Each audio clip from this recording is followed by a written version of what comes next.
আজকে আমি আমার লাঞ্চের থালি সাজিয়ে নিয়েছি। প্রথমে গরম গরম ভাত নিয়েছি, আলু মাখা করে নিয়েছি একদম শুকনো লঙ্কা দিয়ে লাল লাল করে। কচি কচি পটল এসছে বাজার থেকে, তাই জন্য একদম ভেজে নিয়েছি, কারণ এই রকম কচি কচি পটল যতদিন থাকবে আমার ভাজা খেতে দারুণ লাগে। এই পাশে নিয়েছি একটা জিনিস যেটা একটু পরে আসছি। এই পাশে আছে সজনে ডাঁটা আলু দিয়ে পোস্ত।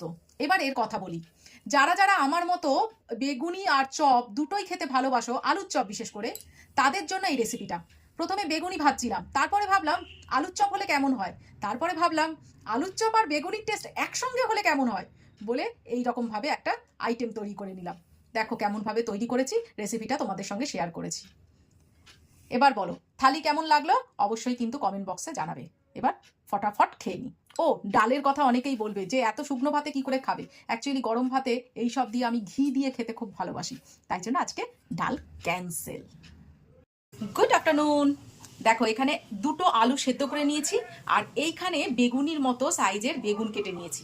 আজকে তোমাদের একই সঙ্গে চপ আর বেগুনির স্বাদ নেওয়াবো। চলো কেমনভাবে করি দেখাই তোমাদের। প্রথমে ওই আলুটা গরম ছিল বলে একটু কেটে কেটে রেখে দিয়েছি যাতে ঠান্ডা হয়ে যায়। অ্যাকচুয়ালি আলুটা আগে মাখবো চপের মতো। এই পাশে আমি কিছু শুকনো লঙ্কা তেলে অলরেডি ভাজতে দিয়ে দিয়েছি। অবশ্যই সেটা সর্ষের তেল হবে। যে যেরকম ঝাল খাবে সেই রকমই লঙ্কা ভাজবে। আমি একটু ঝাল বেশি খাই বলে তাই জন্য লঙ্কার পরিমাণটা একটু বেশি নিয়েছি। তবে এতটা লঙ্কাও লাগবে না, কিছু লঙ্কা অন্য কাজে লাগাবো। লঙ্কা মোটামুটি ভাজা হয়ে গেছে, লঙ্কাগুলোকে একটু সাইড করে রেখে রসুন ভেজে নেবো। রসুনগুলোকে আমি খোসা সমেতই দিয়েছি, মাখার সময় আমি রসুনের খোসাগুলোকে ছাড়িয়ে নেবো। এটা ছাড়াতে বেশি সুবিধা হয় কাঁচা অবস্থার থেকে। আর সঙ্গে দিয়ে দিচ্ছি বেশ কিছুটা পেঁয়াজ কুচি।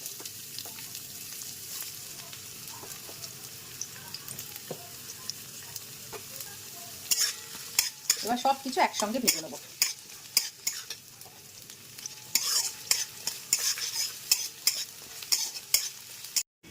এই পাশে সব কিছু ভাজা হচ্ছে, আর সেই মুহূর্তে আমি একটা ব্যাটার তৈরি করে নেবো। এইখানে একটু বেসন নিয়েছি, সামান্য একটু নুন নিচ্ছি, কালো জিরে নেবো,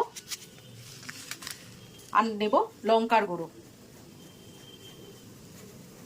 আর খুব সামান্য নিচ্ছি চালের গুঁড়ো। এবার একটা ব্যাটার তৈরি করে নেব। নুন কি দিয়েছিলাম কে জানি, ভুলে গেছি, আবার একটুখানি নুন দিয়ে দিলাম। বেশি জল দেবো না, যেরকম চপ বা বেগুনি করে সেই রকম পরিমাণই জল দেবো। প্রথমে অল্প দেবো, আগে মাখবো, তারপরে প্রয়োজন হলে আবার দেবো। তাড়াহুড়ো থাকলে না সব মাথা থেকে বেরিয়ে যায়। একটু সামান্য বেকিং সোডা দিলাম যাতে মচমচে হয়, আর একটু জল লাগবে। একেবারে একদম জল দেবে না, তাহলে কিন্তু আবার বেসন চালের গুঁড়ো সব মেশাতে হবে, পরিমাণগুলো না সব উলট পালট হয়ে যাবে।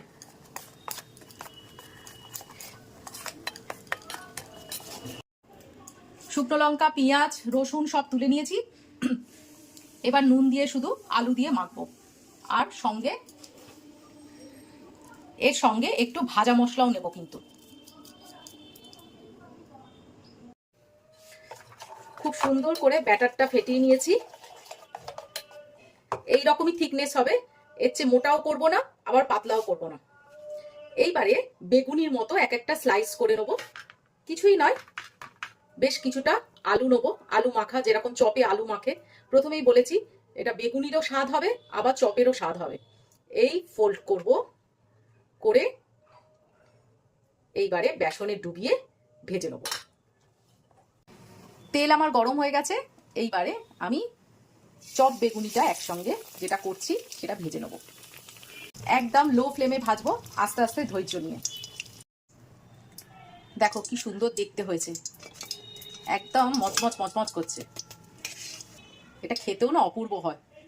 যারা চপ বেগুনি ভালোবাসে তারাই এটার মর্ম বুঝতে পারবে, আর যারা তেলের জিনিস পছন্দ করে না তারা একটু অ্যাভয়েড করো। তো কেমন লাগলো নতুন একটা জিনিস? ভালো লাগলে অবশ্যই কমেন্ট বক্সে লিখো। আজকের মতো বিদায় নিলাম, টাটা।